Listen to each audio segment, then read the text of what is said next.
So for those of you that think that Vegas is for bachelorette trips or maybe going to go see the Jersey Boys, think again, because Vegas now, especially downtown Las Vegas, that's being transformed into a tech hotspot. And we've got Jacqueline Jensen of TicketCake.com on today to tell us about not only about her startup, Ticket Cake, it's event ticketing, very cool stuff, but she's also going to be telling us about downtown Las Vegas project that's headed up by, I'm sure many of you know about it, it's headed up by Tony Shea of Zappos.com. So make sure that you stay tuned through the entire 30 minutes and use the hashtag YFEchat to connect with one another.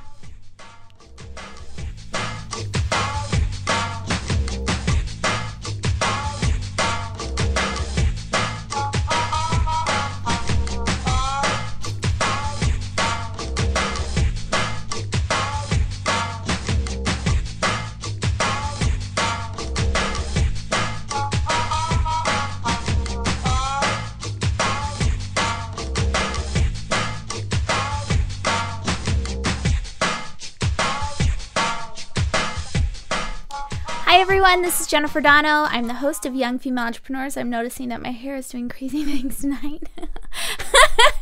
It's the weekly live show that happens every Thursday at 6 p.m. Pacific, 9 Eastern here at youngfemaleentrepreneurs.com. And like I was saying, our guest tonight is Jacqueline Jensen of TicketCake.com. And it's an honor to have her on. I've heard her speak. She actually spoke at a TEDx event not too long ago, and she gave a similar presentation at the event I actually met her at.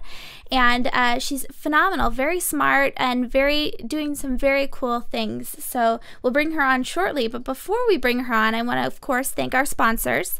We've got a couple of them. The first one is Ovaleye TV, a company I'm an owner of.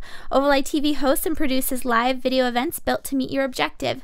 Visit ovaleye.tv to request a free 30-minute consultation today to find out more about going live with your brand. And by MailChimp. MailChimp is a new sponsor to the Young Female Entrepreneurs Live Show. You know, I need to take that off of the reading. They're not new. They've been around for a few months. MailChimp supports more than 2.5 million email subscribers worldwide, sending 4 billion messages per month. MailChimp is designed for the do-it-yourself power user, someone looking for all of the power of an enterprise application, but built for anyone to use. And it's seriously built for anyone to use, even me, who is email challenged as far as a network or the newsletters go. So really, really thankful for MailChimp for that. So I am in the chat. I'm checking out what you guys are saying. It's back there. We also have our tweets going down at the bottom of the screen. So if you tweet out using the hashtag YFEchat, we'll pick it up and feature you. We're trying to feature as many young female entrepreneurs tonight as possible, which is why we did a call out. I know a number of you know that we have a good relationship with Tout. We've had their chief marketing officer on in the past. They're an awesome company. I'm a big fan of their CEO, and he was just on Bloomberg, I think, news today, talking about how they brought on a new board member in the Yahoo ex-CEO. So really interesting stuff happening over there. But that's besides the point. So I asked you guys to tout out a quick introduction of who you are, what your business is, and what you do. And so we got 6 submissions. So I want to make sure that we introduce all of them to you before we bring Jacqueline on of TicketCake.com. So our first touter is, let's meet her. Hey, it's Stacey Harris from HitTheMicMarketing.com. I am also the YFE City Coordinator for Phoenix, and I do the social outreach during the show. So make sure you give me a mention at YF Entrepreneur and come chat with us, the hashtag YFEchat. So that was at the Stacey Harris, who is on our at YF Entrepreneur Twitter handle right now. So make sure that you guys give a shout out to her. So let's go on and meet another young female entrepreneur. Hi, my name is Jamie Mendel. My business is called Studio Eats. StudioEats.com, and I help women end their food struggle by listening to their bodies, creating beautiful food, and living their lives fully. So that's StudioEats.com, like she was saying. I actually have it on back here behind the screen, you can see, and on her website, the top post is meditating through an ice cream cone. I haven't gotten a chance to read that yet, but you guys you'll have to check it out, StudioEats.com. So thanks for that. Let's move on to the next one. We'll do a couple more. Hey everybody, I'm Tessa Rowe, the YFE Seattle coordinator, along with Christina Krug. I'm also the founder of Tessa Lee Events, where I do corporate event planning, and I'm looking forward to chatting with some of you at the YFE chat tonight. And the next one? Hi, I'm Nicole Longstreet, and I'm a wardrobe strategist. You can check me out at thewardrobecode.com, sign up for my newsletter, and get a free copy of my e-guide, Be Your Own Stylist. Hi to all the ladies of YFE Chat. My name is Vanessa. I'm a travel writer, and I write at turnipseattravel.com. Really looking forward to connecting with everyone tonight, and as always, I think it'll be a great chat. See you soon. Hi, my name is Stephanie, and I'm creating Malia Rosa, a line of women's running apparel that's fun, colorful, and feisty. And as always, I'm excited to hang out with all the truly outrageous ladies from YFE. So I really like doing these touts because you put names to faces and we all look nice because we've taken the time to do the 15-second video. We put our makeup on and everything. So I really appreciate it, being able to put names to faces. Lots of the women that are in the chat showed up on the tout, so thanks you guys for that. So without further ado, let's talk about Jacqueline. So first of all, gorgeous name, right? I was telling her, I haven't really met too many people. You read about people that are named Jacqueline, but I have never had to really say it that often, and it's a really pretty name. So Jacqueline is a founder and the COO of TicketCake.com, a natural-born doer and an enthusiastic member of the Vegas tech community. She has been a relationship builder, problem solver, social marketer, project manager, and finance nerd. She was on the path to becoming a standout in the business banking world, but left to take a shot at following her own entrepreneurial ambitions. Today, she is inspired by serendipity and other entrepreneurs she meets. So welcome onto YFE Chat Live, Jacqueline. Thank you. Thanks for the kind words about my name. My parents will love that. Yeah, anytime. So let's go ahead and get started and talk a little bit about your background as far as Ticket Cake goes. How did you become part of the team? So our team of three co-founders had worked together since 2008. And right out of college, we decided to start a web and graphics design company. So a lot of our clients ended up being concert venues in Salt Lake City and in Park City. So we would help them with things like their email marketing campaigns and web design and social media presence. And they would tell us how much they hated their ticketing solution. There was a local ticketing solution as well as Ticketmaster, and they just really hated using both companies.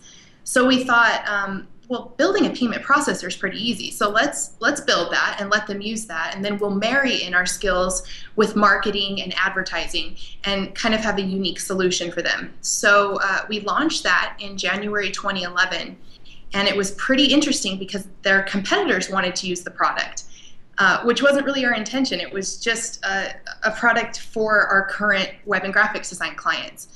So we saw a need there, and we ended up pivoting the company in January 2011, and that's where we started Ticket Cake. Very cool. I like that story. I like stories like that because we have, with Ovalite, a very similar story where we were offering web hosting or small shared hosting to our clients and doing the live stream to extend that reach, and people were saying how much they liked it, and so we went and did a small little pivot to focus on the live streaming. And I think stories like that are always so empowering, because just because you're starting on one road doesn't mean that that is the final destination. So kudos to you guys. So now I've read it in a few different articles where you mentioned you were started out of a garage. How literal is that? Because you hear that a lot of times. You know, we were starting in our dorm room or we were starting in a garage. What did the early days look like? So they were pretty cold. We were literally in a converted four-car garage in Salt Lake City, Utah. There was no running water. I mean, basically, it was a garage, a four-car garage, and our CTO, Dylan Jorgensen, renovated it, for lack of a better term, into a workspace. So we had all the computers in there. Sometimes, you know, like power outages kind of would happen if we got too much stuff going on, and it was pretty rugged. But the early days were a lot of fun. I think as we continue to grow the company, when we will look back, I think we'll look back at those times and smile. But we moved to downtown Las Vegas in May of 2012 after visiting 3 months earlier. We'd kind of heard about what was happening in downtown Las Vegas and wanted to check out the tech scene. So we came down and met a lot of founders and met a lot of entrepreneurs, met a few investors, and we decided to move the company 3 months later. All right, so we've got at Corey Freeman on the chat saying she doesn't know what she does, but she likes the llama. So we're showing some of the images from your Instagram. So let's take it back just a step. So you moved to Vegas. You're a tech company. So Ticket Cake, tell us a little bit more about, I read your bio about what it is who you are, but what is Ticket Cake? So Ticket Cake is an event management platform. So we sell tickets to events. We also host free registration for events that are free. But more than that, and what makes us really different, is we provide a personalized back-end experience for event organizers. So event organizers can give us a call and make changes to their events by just emailing us, or maybe they'll ask us what price they should charge for an event that they're doing that they've never done before. They can pick our brains about advertising options. We head up some advertising options on our dime for them. So it's really, if you have an event coming up and the success of it is really important to you and you want to get new people there and you need help along that process, that's what we provide. Very cool. Yeah, I talked to Jacqueline earlier this week, I believe, and because Young Female Entrepreneurs, we've got a couple city coordinators on the chat actually. We've used Eventbrite in the past, it's a competitor of yours, right? It is. Yeah. And I like what you have to say, because I've read, like I said, a couple articles about what it is that you're doing, and it's not just about event ticketing, it's changing the way you see events changing online, how we thought about selling tickets. You think that more people need help in promotion, they need suggestions, they need more of a catered service, kind of like what Zappos, your neighbors have kind of built out. And I actually had a question about Zappos, and I'm sorry for skipping ahead, but since it's kind of related. So Ticket Cake, you've taken a page out of the Zappos handbook by focusing on customer service, something that's lacking like we were just talking about. So what's the process look like? So let's say that I am watching right now, and we haven't talked about too much of your background and why it is that YFE really loves Jacqueline and the story behind Ticket Cake. But so skipping ahead, if someone wanted to start with you, what is the process of selling event tickets on Ticket Cake? Well, so to back up, let's talk about what sucks about ticketing, right? So I'm sure you guys have bought tickets online before, and it's not a fun process. If you have questions, you're not really sure who to call. If you have a cancellation and you can't attend that event any longer, you have a hard time reaching someone to get your money back. It's a messy process. And then for event organizers, you're kind of left in the dark as well. You're left on your own. Some competitors of ours have a great checkout process and a great event creation form that you fill out and you manage. Well, what if you're busy planning your event? And what if you really don't want to be in the ticketing business? So that's kind of where we jump in. Right now, we look at every single event that goes onto Ticket Cake, and we hope to do that for the rest of the life of the company. So when you want to post an event on Ticket Cake, there's a form on our website. You fill it out. Someone gets back to you very quickly. We address what your needs are for your event. Have you done this event for multiple years and this is maybe your 5th year of doing a summer festival? Is this your first charity event? Is this a free event and you really want to get the word out and double the audience that you had the last time you had this event? We determine what your needs are. And from there, you're going to be partnered with a concierge, that we call it, where you would be able to contact that concierge anytime you have any questions, anytime you need some extra help.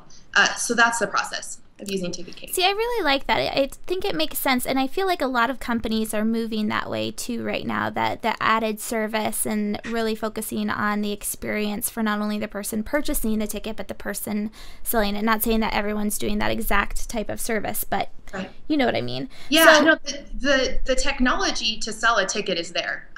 We've all used it, and it really hasn't changed, right? I mean, purchasing a ticket online has been pretty static, but what does need to change is the level of service for both the ticket buyer and the event organizer, and that's what we believe. No, I think that makes a lot of sense, and it's a good lesson for a lot of us that have these different industries where there are competitors out there. How can we tweak it just a little bit? How can we, what other problems, are surrounding something that's been stagnant for some time? So we were just showing off your website, and you have just crazy amounts of events on there, and they're all really cool. But you've sold tickets for acts like Snoop Dogg and Third Eye Blind.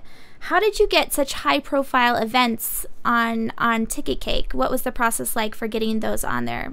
Yeah, so we were involved with venues that brought in major worldwide acts during the Sundance Film Festival in Park City, Utah. So the venues that I spoke about earlier that we had partnered with to help with marketing and advertising, they were involved in nightlife for the Sundance Film Festival. Their venues were right there. So that first 30 days that we had launched, we ticketed Snoop Dogg, Lauryn Hill, The Roots, Cascade, Nelly, Third Eye Blind, Pussycat Dolls, Neon Trees. I mean, some really major bands in our first 30 days. So it was pretty overwhelming and really exciting at the same time. And sometimes hard work and a lot of luck coincided. I think that's what really happened for us. We had worked as a team, like I said, since 2008. So nothing about Ticket Cake was done overnight, that's for sure. But that first burst of success, and now the 27 months after we had launched, they've really unfolded like they should. Very cool. And since you mentioned the fact that you and your co-founders have been together for so long, your co-founders are two dudes. Yeah. So yes, they are. What's that like? So first of all, on the Instagrams, I think one of them, I don't have that unfortunately to show you, but one of them was like a champagne bottle with a little plastic like baggie over it. Yes, yes. That's saying that you came home to that, which was funny. So not only are you a co-founder with them, but you live with them, right? Yes.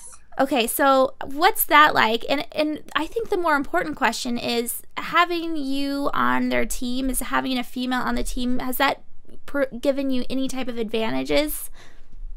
Yeah, well, what's really interesting is, so we started working together right out of college, and so our skills are really marry each other. You know, they mirror each other. That if one person was learning something, the other two didn't learn it, and then so our team works really, really well together, which was awesome. And I was first attracted to the team because I thought we could do something pretty incredible, and I thought our skills were, at that time, were different enough, and we were flexible enough to be able to work together and do something great. As far as living together, that was kind of something that came out of us being so lean and bootstrapped for so long. Once we had raised the money from the Vegas Tech Fund, which is headed up by Tony Hsieh, the CEO of Zappos, it was hard to wrap our heads around really spending money and having salaries, and we wanted to work together, and we wanted to be as lean as we could, and we felt we owed it to our investors to stretch our dollar and make it happen. So the building we live in is actually the same building that a lot of the startup entrepreneurs live in that are part of the Vegas Tech Fund. And in fact, Tony and some of his employees even live in the same building. So we knew we wanted to be in that building. It was a bit expensive, and so we decided if we can pool resources and live and work together, that would be the way we could make it. I think but as far as being a woman on the team, I would say I'm first aspiring to be a great entrepreneur, and second aspiring to be a great female entrepreneur. But first and foremost, I'm an entrepreneur, and I think I bring a good skill set to any team, whether it be all women or all men or a mixed team, and I really just try and keep my eye on that. I think it's interesting. There's a number of women that we've brought on that have specifically been given an advantage. I don't want to say they've been given it, they've taken it. Whereas, you know, people are looking for, they get scholarships or grants or accepted into specific programs within college because they are a female, and people are really looking for females to step up. So I'm always encouraged by women saying, it's not a female thing, it's, I just want to be a better entrepreneur. I want to move forward like this. I don't necessarily want to be pigeonholed into being thought of as a female. So the other point that you brought up about the salaries, the idea that you guys have money that you could spend, and how you want to, what type of strategy you want to put in place and where that money is going. And you mentioned the idea of salaries and how you could actually have one. And that's a constant discussion or point of discussion within YFE chat, especially for women that are more of a self-employed type of nature, where they are doing maybe freelance work, that kind of a thing. And there's people on one side of the camp that say, pay yourself now, this is not a charity, or whatever it is. And there's people on the other side of the camp that are saying, this is not a charity. It may be people, this is me, this is my opinion. It's not that it's a charity, it's, what was the word we were saying? It's not a hobby, but it's an investment. And so if you're not paying yourself now, if you're living on ramen noodles, later on you're putting money back into the business because you're hoping to get money out of it. So can you tell us about what was that experience like, as far as, were you able to pay yourself right away? Are you willing to divulge any of that information? Oh yeah, of course. So we had been in business 18 months before moving to Las Vegas and closing our seed round of investment. And the short answer to your question is no, we did not pay ourselves. About 12 months in, we started doing $400 a piece per month. And that was huge. That was something that we really had to think about, and really decided to go for that. And we thought that's what the business could afford at the time. It was hard. I mean, I'm not going to say it's for everyone that's what they should do. I had a mortgage. Our CTO had a mortgage. It was rough. It was pretty hard. We just made it work. So I wouldn't say it's for everyone to not take a paycheck, or to only do a $400 paycheck to kind of cover your expenses, or the expenses of the business, really, just driving to and from the garage, or maybe taking a flight out to San Francisco. The $400 was really just to cover that kind of stuff. But it worked for us, and it kept us hungry, and I wouldn't have done it any different. I think that's a good reality check for a lot of young entrepreneurs, because you hear this as kind of like the dream lifestyle or a good way to get rich quick, but really there's better ways. I just heard someone say this today. There's better ways of getting rich quick. I mean, other than entrepreneurship, actually, it's kind of a crummy way of getting rich quick. It's I mean, if 1% of startup companies make it, which is a stat I heard, if you're trying to get rich quick, you're picking the wrong work. Seriously. Right? Yeah. So we're almost out of time, and I want to talk about the Downtown Vegas project and the Vegas Tech Fund, and how you guys got involved with it and what it looks like. Yeah, so the Downtown project is the $350 million project to revitalize downtown Las Vegas. And it's headed up by a few people. One of them is Tony Hsieh, the CEO of Zappos.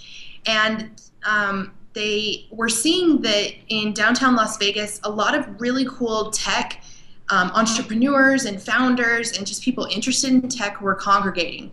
So they thought, you know what, let's go in and let's really pour some money into this area and see what can happen. And they are going to move Zappos headquarters, kitty corner from our building downtown into the old city hall. And they're doing a lot of really cool projects. So an arm of that is a $50 million fund that's called the Vegas Tech Fund, and that is used to invest in tech companies. So we were company number 7. There's 20 companies funded so far. 6 of the 20 have female entrepreneurs as founders. There's 3 more in the pipeline that have females as founders, which is really exciting. And so you can come down and you can visit the downtown project and see what's happening, meet up with other entrepreneurs, and see if it's a fit for your company. And that's what we did in February 2012. And we visited one more time, and then we moved. So it was a pretty quick thing for us, but we knew that downtown Las Vegas was definitely the place we wanted to be to shape a city, essentially. Well, and I like that. And I just looking through some of the copy on the website, it sounds like it's very much rooted in the Zappos idea of fun. And looking through your Instagram, again, bringing it back to Instagram, I feel like I talk about that too much on the show. But I post too much, so it's okay. No, I love it. I follow you on Instagram, and that's one of the reasons why I was like, oh my gosh, I need to talk to this girl. She's so fun. So I think it was last night you guys were boarding a bus. And somebody said something on Twitter, I forget which one of you guys it was, said something about it looks like college. Sounds like college, only better at the Wardrobe Code. So tell us about the actual like off hours when you're not working and how that plays into it, because I know you're very much about networking and building community. Oh yeah, absolutely. So off hours, well, really, let's take it back a little bit. So there are no off hours. Yeah. So the idea behind downtown Las Vegas is live, work, and play, and that they blend all together. So back in Salt Lake City, we would work and we would play and we would live, and those were three distinct things.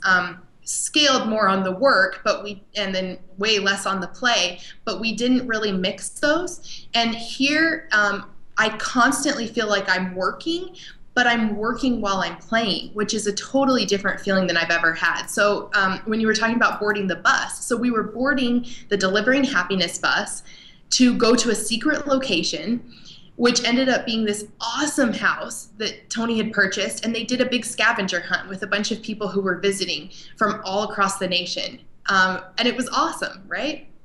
So we do things like that all the time. When you're talking about the picture with the llama, that was a New Year's Eve party, and they had one of those step and repeats where you pose in front of a background, and they had a live llama there. So it's crazy. I pinch myself every day. It's so much fun. It sounds like fun, and and actually, since I'm asking, what's the family life? Because I like that idea that everything molds together, that it's play, it's work, it's life. So do any of the founders have families or lives outside of that, and what does that look like? Yeah, so I think it's different for everyone. There's some founders that have children and husbands or wives that live in the same building we live in. And there's some who live in suburbs and come to events that are downtown or come hang out downtown maybe during the day and co-work. It looks different for everyone, but I would say there's a variety of family situations or single situations or dating situations. There's a lot of variety. So not everyone is living with their co-founders. I'd venture to say almost no one is. That's kind of us just being lean. It's what we do. I like it. It's awesome. Well, you know what? Thank you so much for being on the show tonight. And I want to make sure that you're able to go, because guess what, ladies? So everyone that's watching now, Jackie's actually a producer on, and I have it actually on Ticket Cake. It's Downtown Podcast. Yeah. That's what you guys are calling it? downtownpodcast.tv. Yeah, can you tell them really fast? So tonight's guest, maybe give us a little preview of what you guys are doing on the podcast tonight. Yeah, so each week on Thursday nights at 9 p.m., we have about 40 to 50 people in the community come up to our live and work space in the building called the Ogden, and they come and watch a live podcast. So we have a lot of people visiting downtown Las Vegas. So a lot of times for guests, we draw upon that list, or sometimes we have someone local that's doing something amazing, and our CTO interviews them. So our CTO, Dylan Jorgensen, is the host. There's a whole slew of volunteers who donate time and donate cameras and all kinds of things. And it's really just a 20% project that our team does to give back to the community. I think it's really cool, and it's a great way to just explain what it is that you do as far as Ticket Cake goes, because you're able to RSVP for this and show up. So yes. Smart. Very cool. Well, is there anything that you want to leave all of us with, Jackie? Jacqueline, you have such just a really interesting story and a really interesting lifestyle that a lot of us don't get to see every day. Is there one piece of advice that you want young female entrepreneurs to take away from tonight?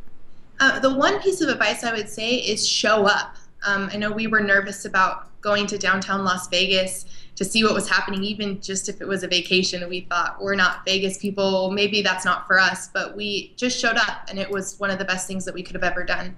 But any female entrepreneurs out there, I'm really accessible on Twitter. I'm at Jackie M. Jensen.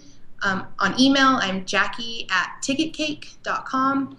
And I would love to have you come down, come visit, and see what we're doing in downtown Las Vegas. And before I let you go, Christina Krug is asking, she's asking about how many people are on your team. So if we email you today, how many people are we going through your people, or how many people are on your team? There's only 3 of us. Okay. It's awesome. No, and you always respond so quickly, and I just love the passion behind everything. So again, thank you so much for being on the show tonight. Well, thanks for having me. Thank you. All right, so we've just been watching Jacqueline Jensen of TicketCake.com. She's the COO and a founder, and just such a cool woman, and just a very cool service too. So I'm really excited to see where that goes. But for everyone that's watching right now, make sure that you check out the rest of our replays over on YouTube. youtube.com/YFentrepreneur. We also have replays over on iTunes. If you do a search for Young Female Entrepreneurs, you can find our videos and our MP3s. So if you want to take it on the go while you're jogging, if you're there, if you can leave a comment, I would love you forever, because this is my little tip for all of you that are watching. iTunes algorithms, you get ranked up in the charts higher by people that are commenting versus on how many people that are actually watching. So, very good tip. So anyway, thank you all so much for showing up live. Thank you, huge thank you to all of the women that sent in touts. Continue doing that. Tag your touts and your Instagrams with YFE Chat, and I'll make sure that I pull them in through the live stream and that we share on Facebook and Twitter. So, this has been Jennifer Dono, the host of Young Female Entrepreneurs, the live show with YFE Chat. I'm going to pop back on shortly for the after party. We're still tweeting on YFE Chat, but thank you all so much for coming. I'll see you next Thursday, same time, same place.